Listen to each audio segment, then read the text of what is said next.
जीतने की इच्छा सभी में होती है, मगर जीतने के लिए तैयारी करने की इच्छा बहुत कम लोगों में होती है और ज़्यादातर लोग अपनी ज़िंदगी के बारे में योजना बनाने के बजाय पार्टी और छुट्टियों के बारे में योजना बनाते रहते हैं।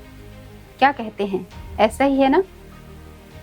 वैसे योजना ज़रूर बनाएं, कुछ ऐसी भी योजना बनाएं जो अपनी ज़िंदगी को अच्छे से संवार सके। ज़िंदगी में कुछ करके दिखाना है या अपने आप को साबित करना है तो अपने अंदर एक विश्वास पैदा करिए और उसी विश्वास के साथ आगे बढ़िए। ज़िंदगी खूबसूरत सी हो जाएगी। एक बड़ी ही खूबसूरत सी कहानी है जिसे मैं आप लोग को सुनाने जा रही हूँ। कहानी एक छोटे से बच्चे की है जिसका नाम रिंकू था। रिंकू के जीवन की कहानी कुछ ऐसी है कि रिंकू पढ़ाई के दौरान अपने परिवार के साथ एक छोटे से शहर में रहता था। उसका पढ़ाई लिखाई में मन नहीं लगता था और कक्षा में पीछे ही रहता था। बड़ी मुश्किल से पास होकर अगली कक्षाओं में पहुंचता था और स्कूल के बच्चों से लेकर मोहल्ले तक के लोग उसकी मजाक उड़ाने में कोई कसर नहीं छोड़ते थे।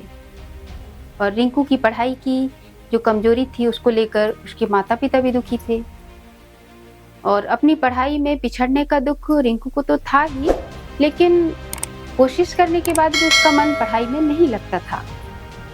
चारों तरफ तिरस्कार और उपेक्षा से परेशान रिंकू पढ़ाई छोड़ने का मन बना लिया। अभी तक वह कक्षा 10वीं में था।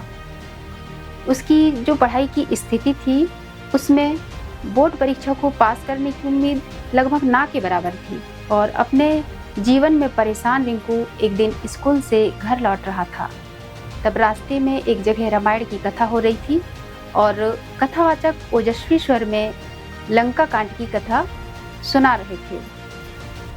उस ओजस्वी स्वर में बुरे ख्यालों में खोए रिंकू की जो सोच है वो भंग हो गई और वो उसमें सम्मोहित होकर कथा स्तर की ओर चला गया और वहां पहुंचकर अपने लिए जगह बनाते हुए पहले पंक्ति में बैठ गया।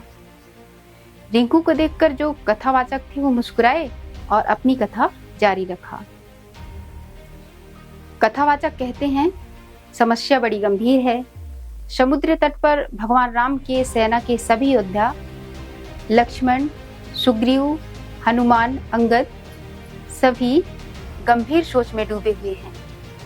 जटायु से तो पता लग गया था कि रावण सीता को लेकर दक्षिण दिशा में उफनते समुद्र को पार कर उसने अपने राज्य लंका में ले गया है, परंतु इस विशाल समुद्र को लांघ कर लंका जाएगा कौन? समस्या बड़ी गंभीर थी। सुग्रीव की आवाज से वहां की शांति भंग हुई। सुग्रीव ने भगवान राम से कहा, हमारे बीच एक ऐसी दिव्य शक्ति है जो समुद्र को लांघकर लंका जा सकती है। तब भगवान राम की जिज्ञासा को शांत करते हुए सुग्रीव ने महाबली हनुमान की ओर देखा। सुग्रीव की संकेत से हनुमान जी सकपका गए।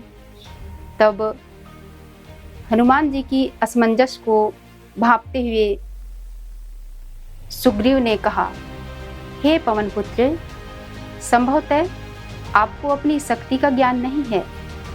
बचपन में आपने सूर्य को एक फल समझकर एक ही छलांग में सैकड़ों कोस दूर जाकर निगल लिया था, तो इस लंका की दूरी ही क्या है? बस जरूरत है अपने आप को और अपने विश्वास को जगाने की। जब आप अपने विश्वास को जगा लेंगे और मन में ठान लेंगे तो वो शक्ति आप में स्वतः आ जाएगी। सुग्रीव की बात सुनकर एक तरफ हनुमान को आश्चर्य हुआ और वहीं उनका विश्वास भी जागा। सुग्रीव की बात सुनकर हनुमान जी लंका जाने के लिए तैयार हो गए और अगले ही दिन उन्होंने पूर्ण विश्वास के साथ समुद्र को लांघते हुए लंका की ओर प्रस्थान कर लिया। अब कथावाचक की व्याख्या को रिंकू बड़े ही ध्यान से मंत्रमुग्ध होकर सुन रहा था। अब रिंकू का नया जन्म हो चुका था, क्योंकि कुछ समय पहले जिस रिंकू के आंखों में निराशा के भाव झलक रहे थे, अब उसकी आंखों में चमक थे और उसके शरीर में उत्साह और स्फूर्ति का संचार होने लगा था। कथा समाप्त होते ही वह तेजी से घर की ओर चला और सफलता का उसे एक मूल मंत्र जो मिल चुका था, वह मन ही मन सोचने लगा कि जब हनुमान ने अपने विश्वास से शक्ति अर्जित कर समुद्र को लांघ लिया तो ये पढ़ाई कौन सी बड़ी चीज है। उसी दिन से वह दृढ़ संकल्प कर लिया कि वह ध्यान लगाकर खूब पढ़ाई करेगा और सफलता अवश्य प्राप्त करेगा। फिर एक दिन उसकी मेहनत रंग लाई।